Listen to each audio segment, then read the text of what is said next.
Welcome, welcome, welcome. I'm Richard Paul.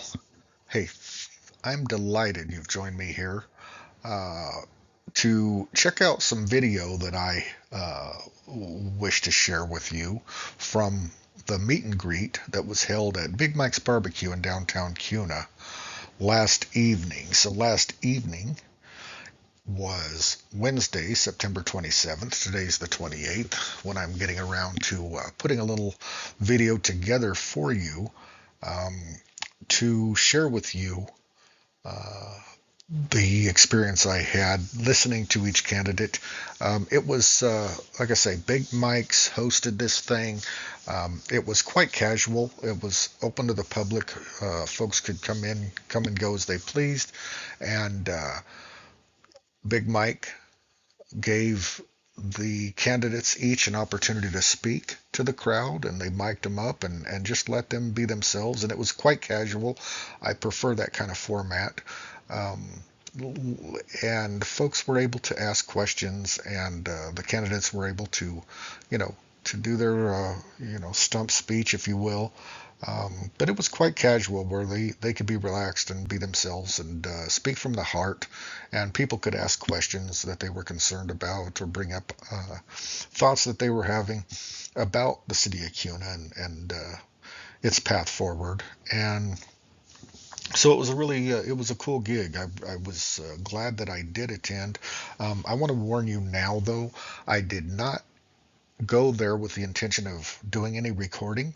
I intended to take a few pictures, visit a little bit with the candidates, and maybe do a little write up and share that with you on southvalleypress.com. Um, and when the thing started, I was inspired to throw on my video camera on my cell phone, and so this is cell phone footage. Probably I'm not the best videographer, so I apologize for that. The audio quality is not great since we were in a public, open space, and it was just off my cell phone. If I had planned to do video, I might have taken better measures, but I kind of looked through the video again today, and it's worth sharing because it is quite casual. So it's just up to you whether or not it's watchable. I think it is. You may have to adjust your speakers. That's all I'm saying.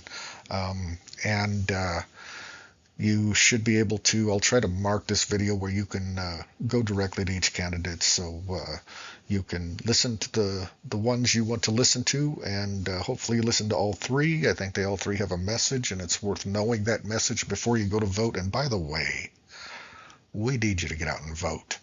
Um, you know, with the loss of newspapers across America, uh, civic accountability, civic action is at an all-time low. Fewer people are turning out to vote. Fewer people are participating, and I want my hometown, and I want your hometown of Kuna, Melba, Marsing. You know, I want South Valley to be different. I want us to be the community that cares about each other, that cares about the future of our hometown, cares about the legacy we leave to our children and grandchildren. Okay, enough of that, but please get out and vote this year. You didn't vote last year. I can say that, and it's going to be true to 99.99% of the people that hear this recording because I know the numbers. I know that it was a pathetic turnout last time for the size of the community we live in. Um, and I'm not harping on you. I've missed plenty of votes in my life. I think we gotta change. I'm committed to changing, and I hope you'll join me in my mission to try to make a difference. Uh, and that's where you make the most difference is here locally. You turn on MSNBC, CNN, Fox, turn on the large media, and you'll hear a whole bunch about things you can do absolutely nothing about other than respond emotionally, where here in your hometown you can take physical action and make a difference, and that means going down and pulling the lever for your candidate of choice. We have three speakers. We have three candidates for Kuna Mayor. We have the incumbent current Mayor Joe Stear, who has been serving us well for a few years now and has a lot of experience, and this is his hometown for sure. We have challengers, Bobby Rossadillo and Cristin Sandu. Uh, and I'm just going to let them speak for themselves through the video. I think all three candidates did a great job, and I appreciate that they all turned up to say a word and to meet the folks. And without further ado, let me get to our first speaker. The first one up is going to be Bobby Rossadillo.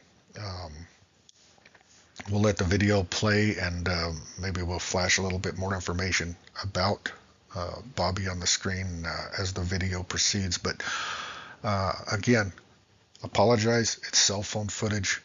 I'm not a videographer. I tried to do what I could do, but I was also quite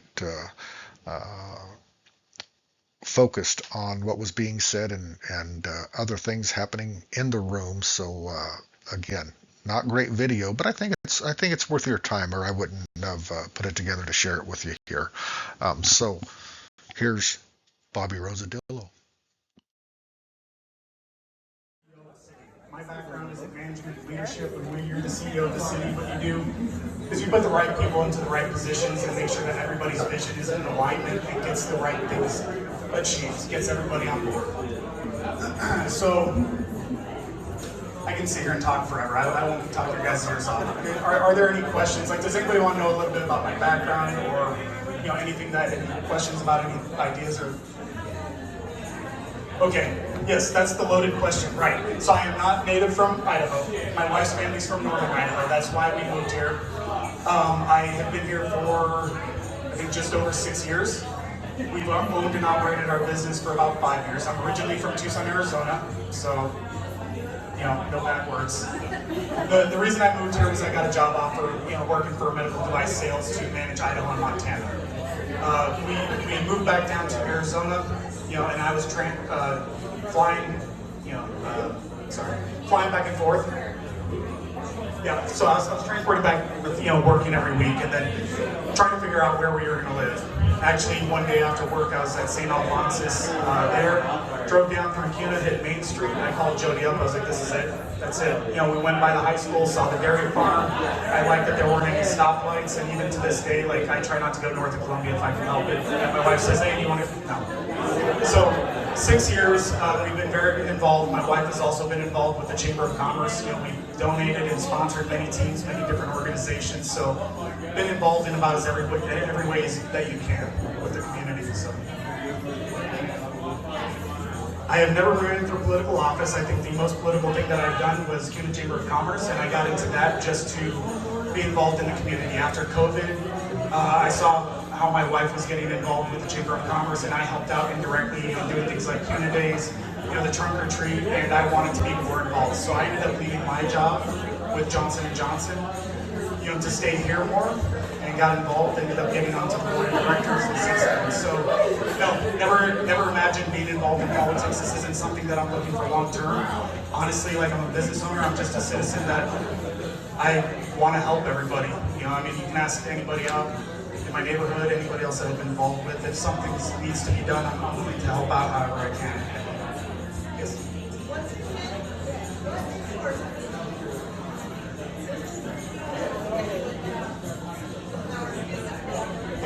So the question was, what's your vision? Sorry, what's your vision for Kuna that I would have the power to do as mayor?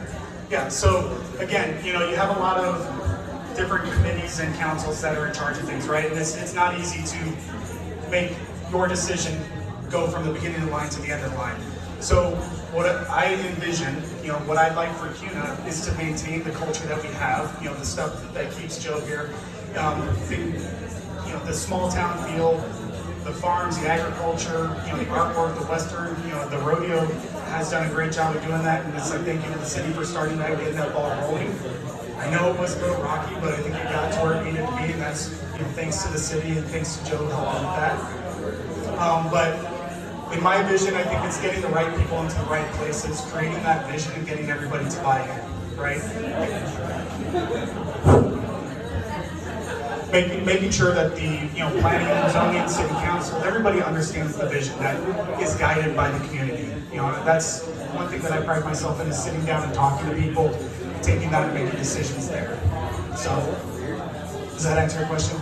I know it's kind of vague, but for me, I look at it as a leadership standpoint. The people that you put into certain positions, you have to trust them and make sure that they're going to do a good job, that they're going to follow through with the vision that you have, whether it's office, city hall workers, or whether it's city council, how they understand that your vision is there. You have to really make it clear what that vision is, and everybody needs to work towards it. Sorry.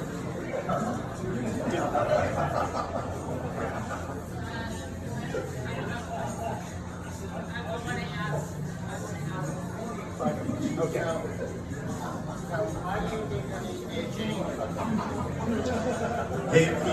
I don't think it's just here. I think it's always a good idea to have a change in leadership, periodically, because you get a new perspective, you get fresh energy in there. I think you get a difference in feedback. You get a difference in who's communicating what to you. So again, it's like I really respect, Mayor Stear, and we talked originally when I filed, for candidacy, and it's definitely nothing personal. It's nothing as an attack, but for me, I think it's important. It's like you have,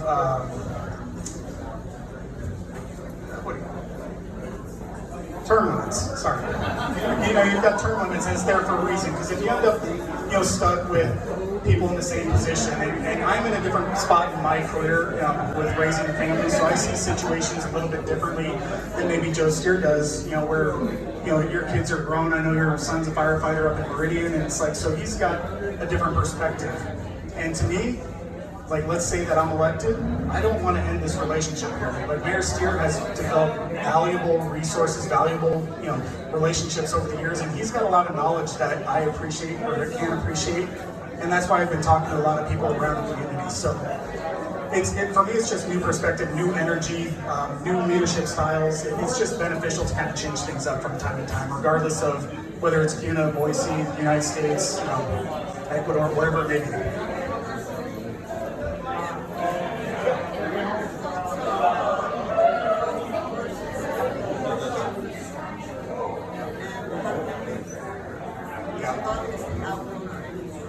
Yep.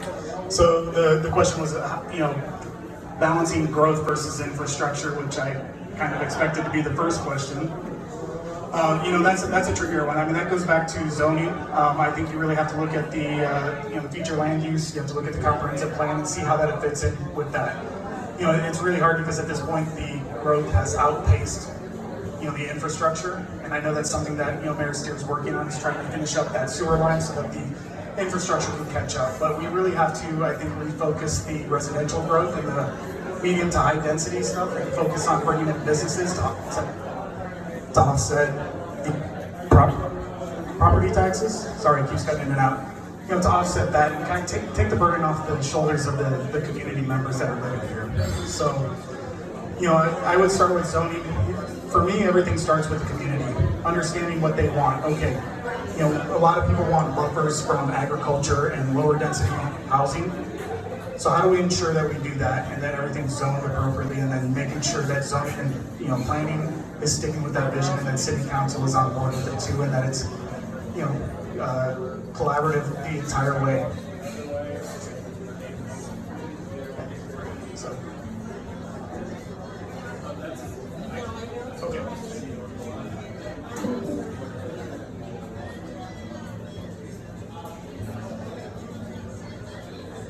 So what's the scenario?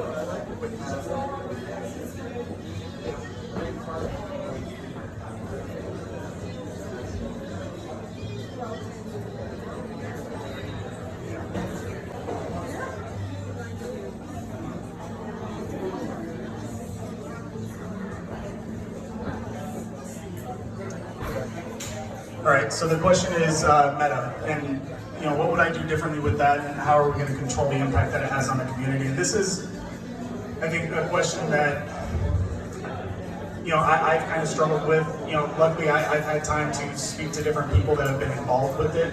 I know that nobody's really happy with the name Meta being out here. At the end of the day, the data center itself is going to have 100 jobs that are dedicated there. So when we think about Meta coming in, you're not going to see an influx like you would in like the Bay Area, where you can have 2,000-3,000 people that are actually out there. I think the biggest impact that we're seeing right now is going to be Hudson Phelps and the builders. But they're coming here and spending money. So that's a little bit of a tricky one. So I think where I want to steer that question is ensuring that they don't have influence over other things in the community, that they're an asset to the community, because overall the amount of people that come in, it's not going to be that big. You're going to have 100.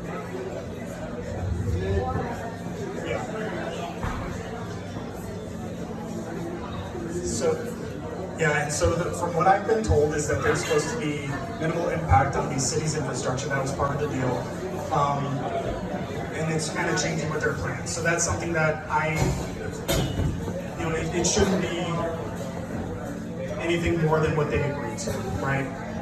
Again, this situation is tricky because it is going to bring in money, it's going to bring in revenue, it's going to bring in jobs. But to me, like, the important part is making sure that they're not influencing things in negative ways. I know that when you look at other places, that companies like that, they tend to shift the views in the community, and ensuring that that doesn't happen. So we have to kind of make the best of both worlds. Infrastructure is being stressed, I think, far more in different ways, like with the schools and with sewer and with water, and trying to preserve those through the new developments that are coming in. I think Meta at this point is going to be a minimal impact, but it's going to be here to stay. So it's just minimizing the influence that it has on the community and making sure that our culture stays the way we want it. So I'm going to let other candidates have a turn. I will go and I will answer questions if you had your hand up. Bobby Rossadillo, we thank you so much for giving your input and your commentary. Thank you so much. We are going to go ahead and press the...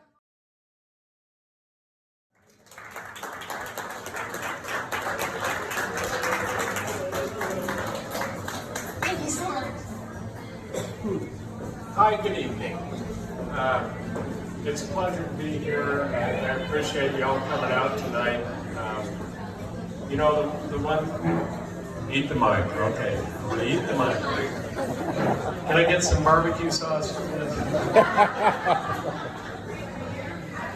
The one thing that I love about Kuna, and I'm seeing it even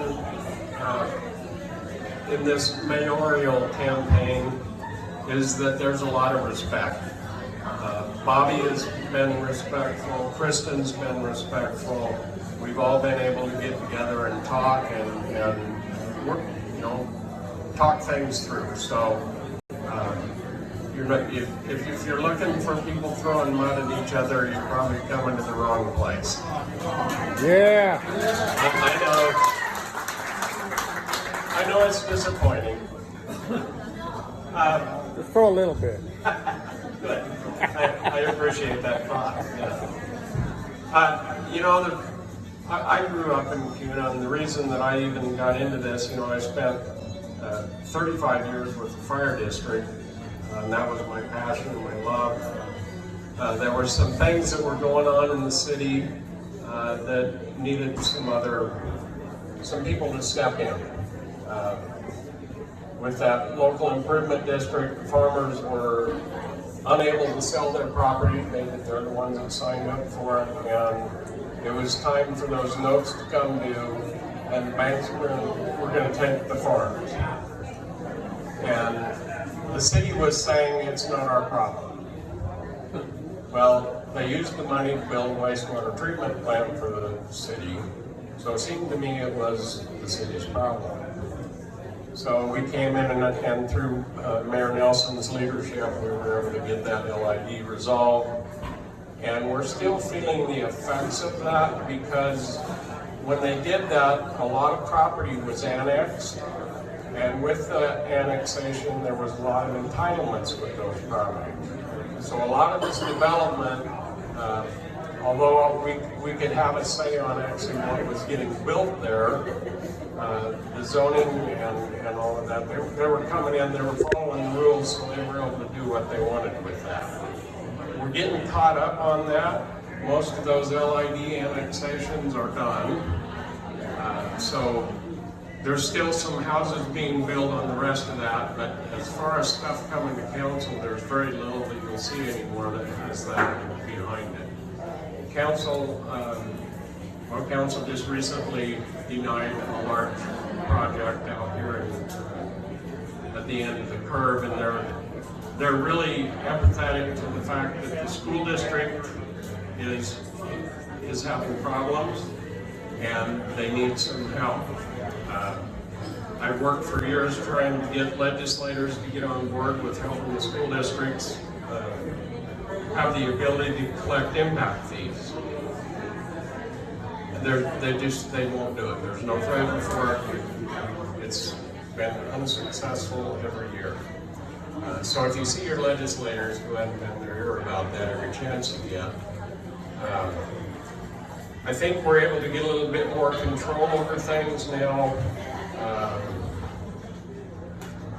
The only thing is it seems like each year legislators want to give developers more power and more rights.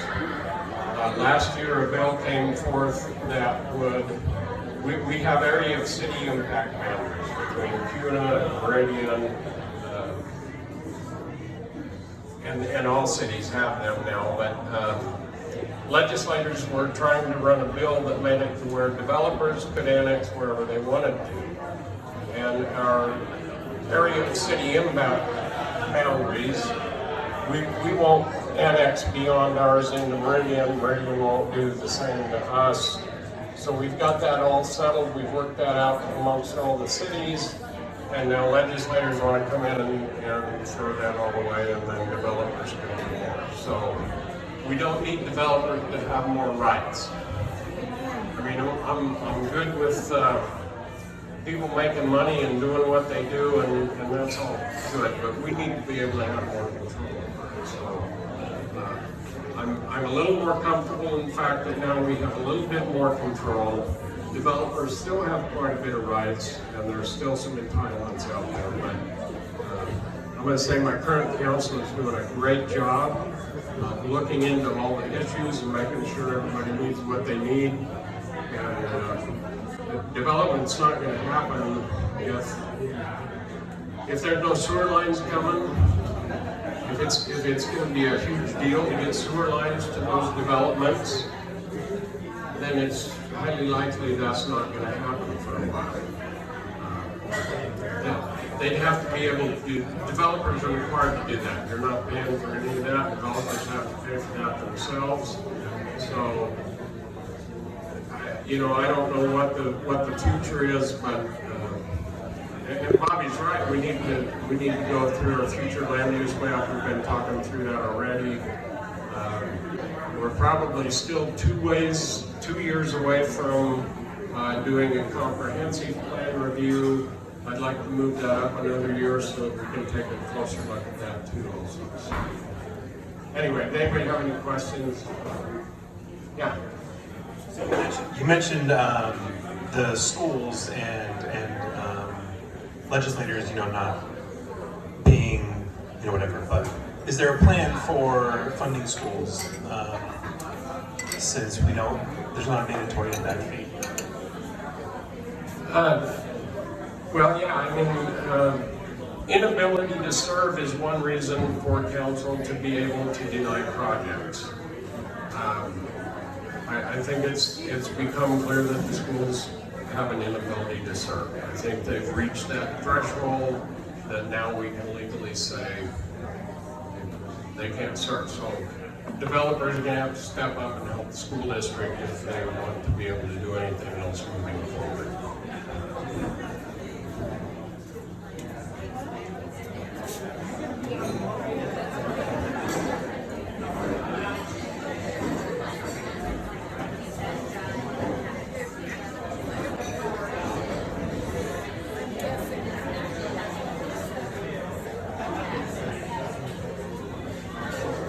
So the question was about the comprehensive plan. Is that done at the county level or is that done at the city?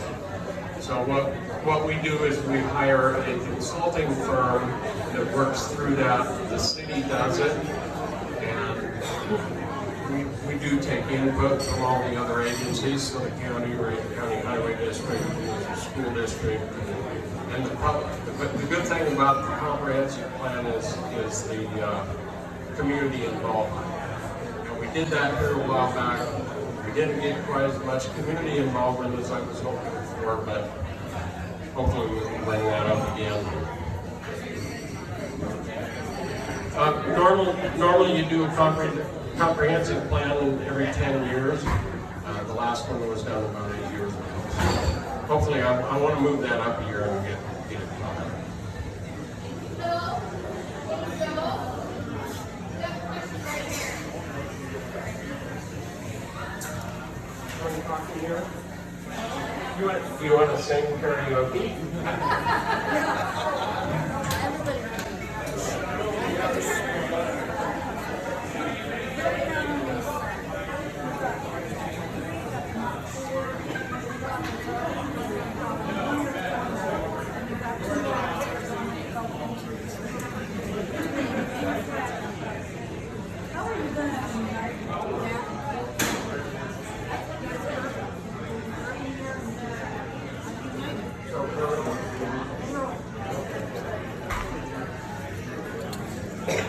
So the question was about the development and how it's encroaching on the rural areas. You're building out as an urban area. And this urban, when you get urban, people don't unite into smaller communities. They go the other way. And you're going to lose all of that as part of the community. And because there's no parks, there's no nothing over there except development. Right. Yeah, and I agree. It's getting harder to. There used to be a few ways to get around. You get out of town and go somewhere else, and those are getting filled in. We've got some that I think are in the works. I don't know. I don't get to be involved with those until they come to public hearing for city council. So I don't know what's in the works. But I will tell you that in order to get things built over on this side of the highway and in that area, that there isn't the sewer infrastructure now that's used up. So they're going to have to do something. That's going to be a big lift for them to be able to get that. Back on the subdivision, I'm going to back up. They have to break all of them. Oh, okay, so the wastewater treatment plant is a little less than 50% of capacity. So we still got plenty of room at the plant. The problem is the piping.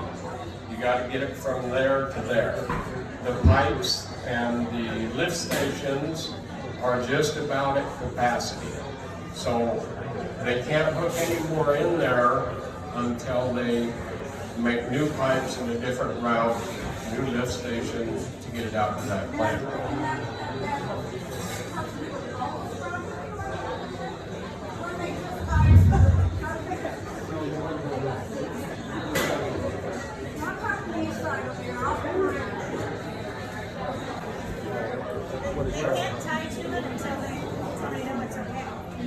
Well, the developers are required to do what's required to get their waste to the plant. They're going to have to pay for that. Same with water. If it requires new wells, they have to pay to put in those new wells. As far as keeping the community feel, that's kind of up to us to make sure that continues to happen.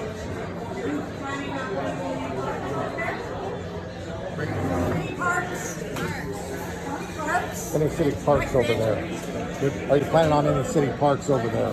Oh yeah, any development that happens has to have green space with it. And we're building several parks. On the east side? In that Meridian Park. There's one they're working on over right now, kind of behind D&B. Park? Yeah. Isn't that inside the subdivision? It's inside the subdivision, but they gave the property to the city for a city park.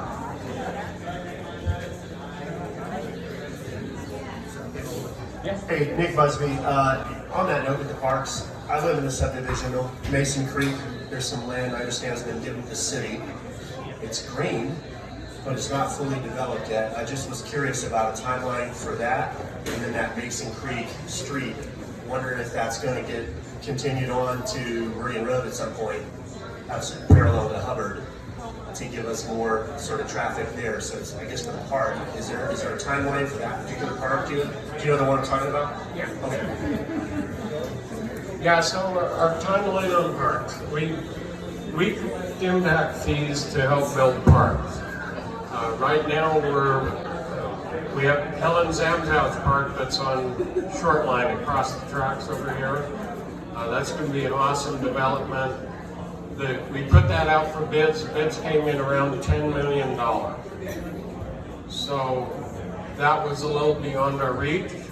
So actually my park director over here, Bobby Withrow, he's a go-getter. So Bobby deserves a lot of applause.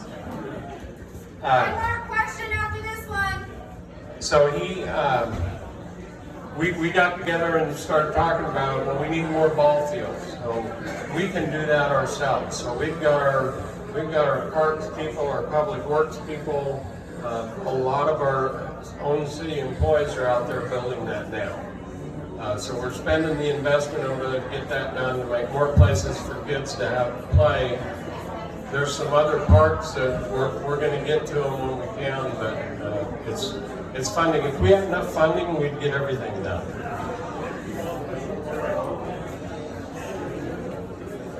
I was wondering, what kind of concessions were made to Meta to bring them into Kuna to build their plant out there? There was controversy about the concessions. He was asking about the concessions made to Meta to allow them to come out here. So what happens is the legislature offered sales tax exemptions for data centers because they have to replace their equipment a lot. So that's a big deal to them when they're replacing that equipment. That's a lot of sales tax they have to pay. Well, now in Idaho, you don't have to pay that sales tax. That made it beneficial for them to move to Idaho. Other states have done it, Utah and wherever.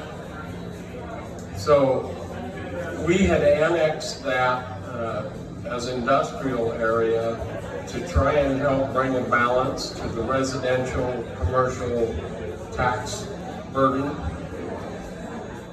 When we did that, the Idaho Department of Commerce, they're the ones that talk to all the projects that want to come in. It came in as Project Peregrine.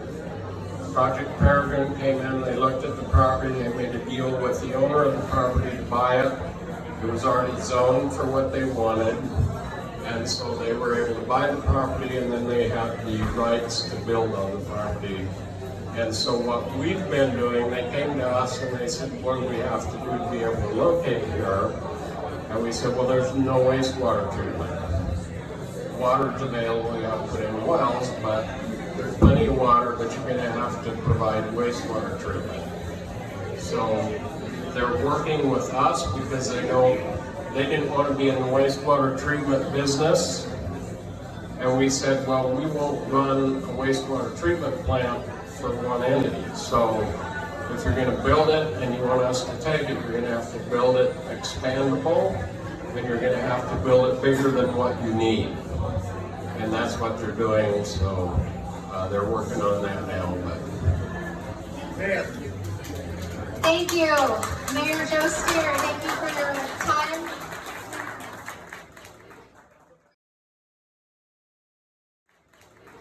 Cristin, Sandu, come on up. Thank you so much. I'm just checking the mic. Hi everyone, my name is Cristin Sandu, and I'm running for mayor here in Kuna. I'm going to give you a quick story about how I came to be to Kuna. Before people ask me, I've only been here for 2 years. I moved in Idaho in 2020. I come from a circus background. I grew up in Las Vegas, Nevada. I'm originally from a small country, Moldova. And a If you know where Moldova is, it's located in between Ukraine and Romania. Moldova was, in a way, I want to say, infestated by communism. I didn't grow up through communism, but my dad, my mom, my grandpa did. And what that did is that motivated me to have a big dislike in failed government, because I noticed what a failed government could do to a beautiful socialist structure. And that's why I'm in the United States, and that's why I have 1776 tattooed on my knuckles. I fly a big strong flag in front of my house. I'm a very proud American, and I want to put that out there. My dad escaped the Soviet Union by joining the circus, and that led him to Las Vegas, Nevada, where he got a job in Ringling Brothers and then traveled the whole country. At that time, me and my older brother were still living in Moldova with my mom, who was a doctor. Unfortunately, she passed away in a car accident, and we had to migrate to the United States to live with my dad for a better life. I ended up moving to Las Vegas, Nevada, where I followed in my dad's footsteps as a circus performer. I've traveled the whole world, the whole country pretty much, and performed at every single venue. I eventually went into becoming a producer for entertainment, and I organized all the events for NBA, NFL, MLB, MTV Music Awards, and many other ventures in the entertainment industry. In 2020, the entertainment industry took a big hit, and that ended my career and ended the career of many other entertainers. So what I did was I obtained my CDL, which is a commercial driver license, and I became a trucker. And I traveled the whole country, month after month, and I've seen the damages that our country has underwent. And I came across Idaho. I didn't get brought here by a job. I was driving through Idaho, and I fell in love with Idaho. I also fell in love with a woman from Idaho, and that's why I'm still here today. I might not be a native to Idaho, but that's not my choice as a kid. I can't choose where I was born, and I can't choose who my parents are. But what I can choose is where I want to live and what type of parent I want to be. And I chose Kuna. I chose Kuna for myself, my kid, my wife, and I chose to get involved in the community here. I have a newborn at home.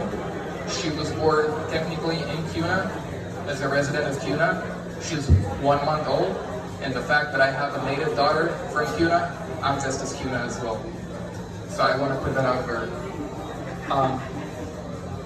I got involved in politics, especially here in the local community in Kuna, because I'm disappointed at what this city has become. I came here because it was a small town. I escaped the big city. I escaped Vegas. I've lived in Boston. I've lived in Dallas, and I hated every single bit of it. So I came here because I wanted to have a small town feel. I eventually wanted to own a farm, have a few cows, a few goats and chickens, and live without the chaos of the big city. Unfortunately, that's following us here today.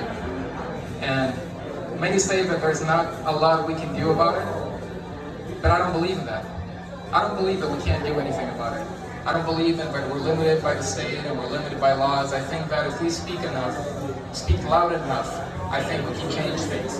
And I think that this country was changed by people who spoke loud. I don't think our founding fathers took no for an answer, right? They went to war for it, and we got our freedom and independence. And that's what we got to do at a local level, at a state level, and at a federal level, because this country is not the same country I wanted to live in. 1776 on my knuckles doesn't mean a lot today, and we got to change that. That big American flag I fly in front of my house is looked down upon, and that shouldn't be happening in our country. And it starts at a local level. It doesn't start by special interests. It starts with good work for good people who want to see a better local community, a better state, and a better country. And that's why I got involved. I don't have an interest in money. I don't have an interest in kickbacks, and I'm not pointing fingers or anything like that. But I'm just putting that out there. I don't know what's happening behind the scenes, but I'm not happy with it. I recently posted a post on Kuna Masno about a subdivision being built on Hubbard and Meridian. I was immediately told that there's nothing we can do without even investigating all the paperwork. I was told there's nothing we can do. The agenda is not out. The agenda plan is not out until Friday. So how is there nothing we can do if that plan is not even out for the public to see and for our officials to look at, right? I ask questions because of that. I ask questions because in my comment, I see the ACHD commissioner getting involved. Now, why would the ACHD commissioner get involved in the Kuna Must Know page about a subdivision that I'm asking questions about? I'm just asking. I'm not pointing fingers, but I'm getting a little concerned about those type of comments. Correct. It is on the highway. Exactly. But I wasn't attacking the ACHD. I simply stated a message that this is something happening in our community, and I want to go speak about it at the city council level. That's all I stated. However, I got attacked with legalities, but I'm not right, but there's nothing we can do, and I even got attacked by the lack of my intelligence on the Idaho Constitution and city codes. I look at that. I know there's requirements we need to follow on certain subdivisions, but what if a developer does not meet all the requirements? Why are we passing? Why are we voting yes when not all the when vague requirements are met? That proposal was put a while ago. We need to contact all the departments to see if they're up to date. I mean, on the paperwork I looked at the city's website, they have a whole subdivision incorrectly marked. So obviously that's not up to date. And that's part of the reason why I got involved, is because I want to change the transparency in our community. And I really appreciate Councilman Chris Bruce for his recent efforts on being transparent in the community by posting information that hasn't been posted before, by showing the public that how to navigate through a complicated website. Now, I happen to be a little bit technologically techy, right? So it's easier for me to jump on a computer and be able to dig through complicated files and find project plans. I grew up with computers. That was my generation. What about the older generation who hasn't had computers when they were kids? It makes it a bit more complicated. And I think that transparency should be put out for people to see and should be out for everyone to view in a very friendly way so people can comprehend what's happening in their community. And I think we failed at that on a local level. I think we failed at that on a state level, and I think we failed at that on a federal level. And I think politicians have let people down for many years now. Another big issue is that I don't appreciate a politician telling me that my voice doesn't matter. Because we're forgetting who built this country. We're forgetting that we're a government governed by the people, for the people. And that's being forgotten quite rapidly, if you ask me. And that hurts a lot to know that this country is going that direction. And that I'm just, like I said, I'm not pointing fingers, I'm just asking questions. And I'm asking questions because I'm a concerned citizen, I'm a concerned resident, and as a matter of fact, I'm a concerned candidate as well. So I'm happy to answer any questions.